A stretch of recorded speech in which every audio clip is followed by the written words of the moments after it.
صحیح بخاری حدیث نمبر 466۔ ایک دفعہ رسول کریم صلی اللہ علیہ وسلم نے خطبے میں فرمایا کہ اللہ تعالیٰ نے اپنے ایک بندے کو دنیا اور آخرت کے رہنے میں اختیار دیا کہ وہ جس کو چاہے اختیار کرے۔ بندے نے وہ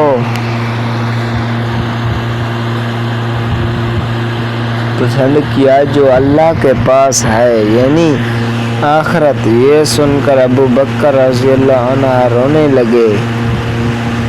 میں نے اپنے دل میں کہا کہ اگر خدا نے اپنے کسی بندے کو دنیا اور آخرت میں سے کسی کو اختیار کرنے کو کہا اور اس بندے نے آخرت پسند کر لی تو اس میں ان بزرگ کے رونے کی کیا وجہ ہے؟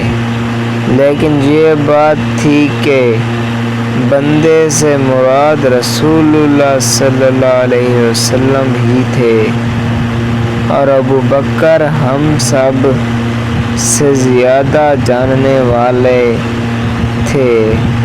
آپ حضرت صلی اللہ علیہ وسلم نے ان سے فرمایا، ابو بکر آپ روئیں مت، اپنی محبت اور اپنی دولت کے ذریعے تمام لوگوں سے زیادہ مجھ پر احسان کرنے والے آپ ہی ہیں، اور اگر میں کسی کو خلیل بناتا تو ابو بکر کو بناتا، لیکن جانی دوستی تو اللہ کے سوا کسی سے نہیں ہو سکتی، اس کے بدلہ میں اسلام کی برادری اور دوستی کافی ہے۔